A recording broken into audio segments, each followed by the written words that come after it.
Bueno, y ya estamos de regreso en tu programa de Amar y Vivir en Familia y estamos hablando precisamente de la autoestima, de cómo puede perjudicar muchas veces lo que tú le estás diciendo a tus hijos, lo que tú les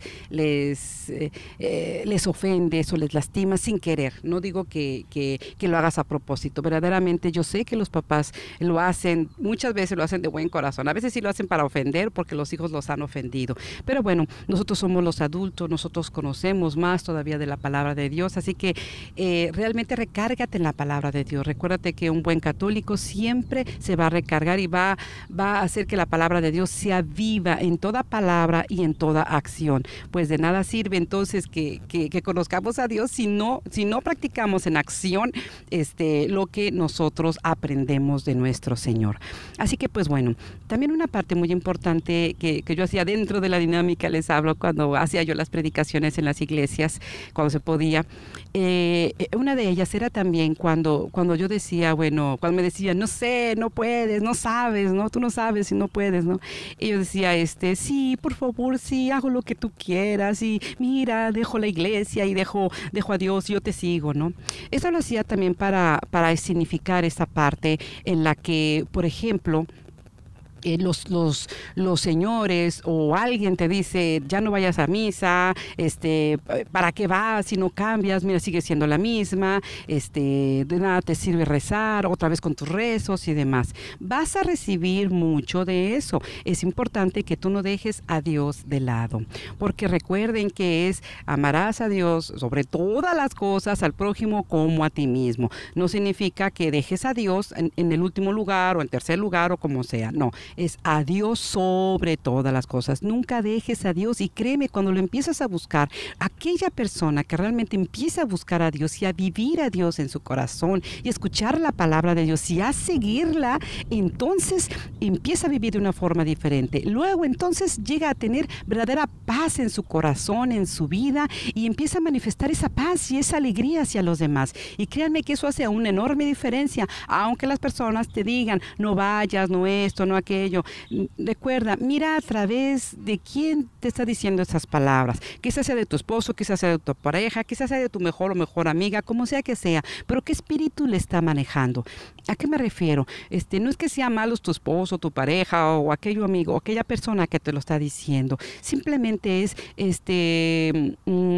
¿por qué ese espíritu o por qué aquel espíritu que le está aconsejando, mal aconsejando, te está pidiendo eso, ¿no? Que te está pidiendo que dejes y te alejes de Dios. Como sea que sea, traduce esa parte, discierne y tú siempre séle fiel a Dios. No, yo voy a ir a misa aunque tú me digas que no cambie. Yo voy a ir a tal retiro aunque tú me digas lo contrario, que no me sirve para nada. Simplemente yo me lleno de mi Dios y a Él, y como Él nunca me ha dejado desde que antes de yo nacer, bueno, pues yo tampoco lo voy a dejar, porque Él dio la vida por mí. ¿Por qué le he de dejar, no? A Dios sobre todas las cosas, hermano mío. Aprende a amarle y vas a ver que vas a recibir muchos dones y mucho amor y mucha prosperidad y mucho de todo, porque Dios siempre premia a aquellos que realmente le siguen en la palabra y en acción. Ahora, también es amar al prójimo como a ti mismo. Fíjense bien cómo está dicha la palabra. Al prójimo como a ti mismo. No significa el prójimo primero, después tú. No, sino de la misma manera, de la misma línea, digamos así. Amar y procurar al prójimo como tú te amas y tú te procuras. Pero claro está, desgraciadamente a veces las personas ni siquiera se aman y no se procuran, y eso está mal, ¿no? Claro está, cuando tú te criticas y tú te ofendes tanto y tú no tienes ni siquiera paciencia contigo mismo, pues claro que te va a costar también trabajo no criticar a los demás, no juzgar a los demás o no tener paciencia con los demás. A veces eso nos perjudica y nos daña el autoestima a nosotros y también el autoestima a los demás. Tengamos cuidado en ello, hermanos míos. Es importante que nosotros tengamos ese discernimiento, realmente reflexionemos lo que estamos haciendo y que no nos dejemos llevar por aquel pasado doloroso o por aquella persona que nos enseñó a ser críticos o a juzgar. Y me refiero también quizá a ese papá, a esa mamá, y a veces no son los papás, a veces es el abuelito, la abuelita, o aquella expareja que te ofendió y te lastimó, ¿no? O aquella persona que te lastimó, aquel amigo o amiga también que te lastimó y que ha provocado en ti un cambio de corazón. No dejes que nadie, de verdad te lo digo, que nadie cambie tu corazón, porque toda experiencia que te pase en la vida, que sea construcción, que te construyas como hijo de Dios, que no sea motivo ni para abandonar a Dios y que no sea motivo para abandonarte a ti mismo, para tener en tu corazón un resentimiento, coraje u odio hacia todos los demás, ¿no? Que a partir de aquella decepción amorosa, tú vayas a decir, pues ya no creo en el amor porque todos son injustos, o porque todas son iguales, o porque todos los hombres son así, golpeadores, agresivos y demás, ¿no? O infieles, que de repente dicen así. Y no es así, créanme, yo he conocido hombres verdaderamente nobles, amorosos, cariñosos, llenos del amor y de la paz de nuestro Señor Jesucristo, como igual mujeres también. Así que no podemos criticar y juzgar a todos como iguales porque el Señor nos ha hecho diferentes. Así que tengamos cuidado en juzgar y en criticar. Para eso también tenemos que tener piedad y misericordia también con nosotros mismos. Pues algo que pasa y sucede mucho es de que muchas veces nosotros mismos nos juzgamos tanto que no nos perdonamos de aquel pecadillo que hayamos cometido. Y cuidado con aquello, porque fíjense bien, si vemos la diferencia entre Pedro y Judas Iscariote, ¿quién traicionó a Jesús? Pues los dos, ¿verdad? Porque Judas, bueno, lo vendió y Pedro lo negó. Entonces, bueno, y todos los demás también lo traicionaron porque lo abandonaron, ¿no? Pero utilizando a Pedro y en el ejemplo del Pedro y de Judas, ¿no? Y yo les digo, pues ¿quién se arrepintió? ¿Pedro o Judas? Y quizá digan, no, pues Pedro, ¿no? Porque Pedro continuó, sí, pero también Judas se arrepintió, tanto se arrepintió, pues que se suicidó, pues él solito se mató. Pero la diferencia entonces, ¿cuál es? Ah, bueno, pues que Pedro creyó en la misericordia de Dios, pidió perdón y creyó en su misericordia. Y Judas no, se castigó tanto y se juzgó tanto que hasta se mató. Así que, pues bueno, él solito se condenó. Así que no seas tú ese Judas, hermano, hermana mía, que te juzgues tanto, que te castigues toda la vida. Ni tampoco permitas que la persona que esté al lado tuyo te esté castigando toda la vida. Quizá por alguna falla que tú hayas cometido o aquel ex que te esté ofendiendo y lastimando y siempre te esté juzgando, ¿no? Y que sea que pasen muchísimos años, pero no deja de culparte y de juzgarte de que tú tienes la culpa de todo. No, no permitas eso, porque nadie tiene derecho a levantar la mano para juzgarte. Nadie, absolutamente nadie. Aunque alguien saque el pasado doloroso, que tú quizá estabas sin Dios y cometiste muchas tonterías, aún así, nadie tiene por qué juzgarte. E igualmente tu hermano y hermana en Cristo, tú no eres perfecto y no tienes por qué juzgar a nadie. No critiques a nadie, de verdad.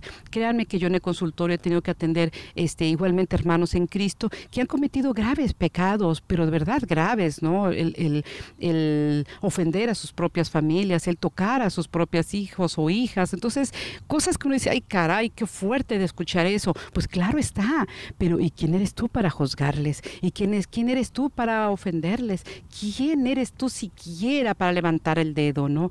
O aquellas personas que han matado personas, otros hermanos en Cristo, pues igual, ¿quién eres tú, hermano mío, no? Ya pasaron quizás sus días en la cárcel y ya cumplieron su condena, pues bueno, ya cumplieron y cumplieron con la ley, pero aún así, como sea, ¿quién eres tú para juzgarles? Bueno, claro, eso no implica que te quedes callado y que tú no hagas nada. No, si tú, hermano mío o hermana mía, has tenido alguien te haya ofendido, digamos, sexualmente, que te haya tocado o violado o algo así, y tú conoces a esa persona, pues sí, habla, porque si tú te quedas callado, pues esa persona seguirá tocando más niños o niñas u otras personas o abusando de otras personas. Ahí sí es importante que hables. No significa también que te quedes callado, no, tienes que hablar y dejar que el Señor haga su justicia, pero no significa dejar que el Señor haga su justicia que tú te quedes callado y que permitas que se siga obrando el mal. No, también pon